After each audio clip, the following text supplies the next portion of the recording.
TV 20 Kannada ವಾಹಿನಿಗೆ ಸ್ವಾಗತ. ಹಿಂದೂ ಜಾಗರಣ ವೇದಿಕೆ ಹುಬ್ಬಳ್ಳಿ ಮಹಾನಗರದ ವತಿಯಿಂದ ಕಾಶ್ಮೀರದ ಪಹಲ್ಗಾಮ್ನಲ್ಲಿ ಪಾಕಿಸ್ತಾನ ಉಗ್ರಗಾಮಿಗಳಿಂದ ಹಿಂದೂಗಳ ಮೇಲೆ ನಡೆದ ಗುಂಡಿನ ದಾಳಿ ಹಾಗೂ ಪಶ್ಚಿಮ ಬಂಗಾಳದ ಹಿಂದೂಗಳ ಹಲ್ಲೆ ಖಂಡಿಸಿ ಪ್ರತಿಭಟನಾ ಸಭೆ ಮತ್ತು ಪಂಜಿನ ಮೆರವಣಿಗೆ ಮಾಡಲಾಗಿದೆ. ಉತ್ತರ ಕೊಡಬೇಕಾಗಿದೆ ಬಂಧುಗಳೇ. ಆ ಆವಿನ ಮರಿಯನ್ನ ಈಗಲೇ ಕೊಲ್ಲಬೇಕು. 47ರವರೆಗೆ ಕಾಯಬಾರದು.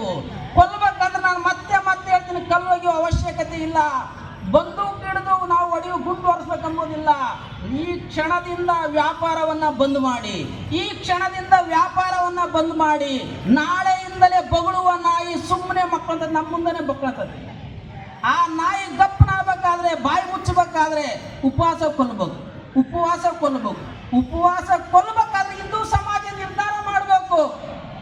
ಯಾವ ಶಾರದೆಯ ನೆಲವನ್ನ ರಕ್ತದಿಂದ ಹರಿಸ್ತೀವೋ, ಸಿಂಧೂ ನದಿಯಲ್ಲಿ ರಕ್ತವನ್ನೇ ಹರಿತು ಅಂತ ಹೇಳುವ ಪಾಪಿಗಳಿಗೆ ಇವತ್ತು ನೀರು ಬಂದ್ ಮಾಡ್ತಿದ್ದಾರೆ ಭಾರತ ಸರ್ಕಾರ.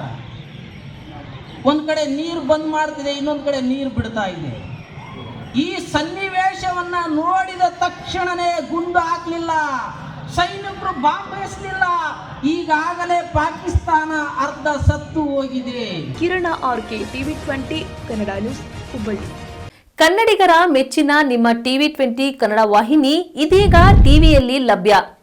ಕರ್ನಾಟಕ ಮತ್ತು ದೇಶ ವಿದೇಶದ 360 ಡಿಗ್ರಿ ಸುದ್ದಿ ವಿವರವನ್ನ ಪಡೆಯುವುದಕ್ಕೆ ಟಿವಿ 20 ವಾಹಿನಿಯನ್ನು ಲೈಕ್ ಮಾಡಿ, ವಿಡಿಯೋಗಳನ್ನು ಶೇರ್ ಮಾಡಿ, ಕಮೆಂಟ್ ಮಾಡಿ, ಸಬ್ಸ್ಕ್ರೈಬ್ ಮಾಡಿ. HCN ಕೇಬಲ್ 842 ನಂಬರ್ನಲ್ಲಿ ಹುಕ್ಕೇರಿ ತಾಲೂಕು ಹಾಗೂ ಸಂಕೇಶ್ವರದ ಸುತ್ತಮುತ್ತಲಿನ ಹಳ್ಳಿಗಳಲ್ಲಿ ಲಭ್ಯ. PCN ಕೇಬಲ್ 129 ನಂಬರ್ನಲ್ಲಿ ಹಾರುಗೆರೆ ಸುತ್ತಮುತ್ತಲಿನ ಹಳ್ಳಿಗಳಲ್ಲಿ ಲಭ್ಯ. ರಾಯಬಾಗ್ ಡಿಜಿಟಲ್ ಚಾನೆಲ್ ಕೇಬಲ್ 80ನೇ ನಂಬರ್ನಲ್ಲಿ ರಾಯಬಾಗ ತಾಲೂಕಿನ ಸುತ್ತಮುತ್ತಲಿನ ಹಳ್ಳಿಗಳಲ್ಲಿ ಲಭ್ಯ. UDCN ಕೇಬಲ್ ನೆಟ್ವರ್ಕ್ ಉಗಾರ ಸುತ್ತಮುತ್ತಲಿನ ಹಳ್ಳಿಗಳಲ್ಲಿ ನಿಮ್ಮ ಟಿವಿ 20 ಕನ್ನಡ ವಾಹಿನಿಯೂ ಲಭ್ಯ.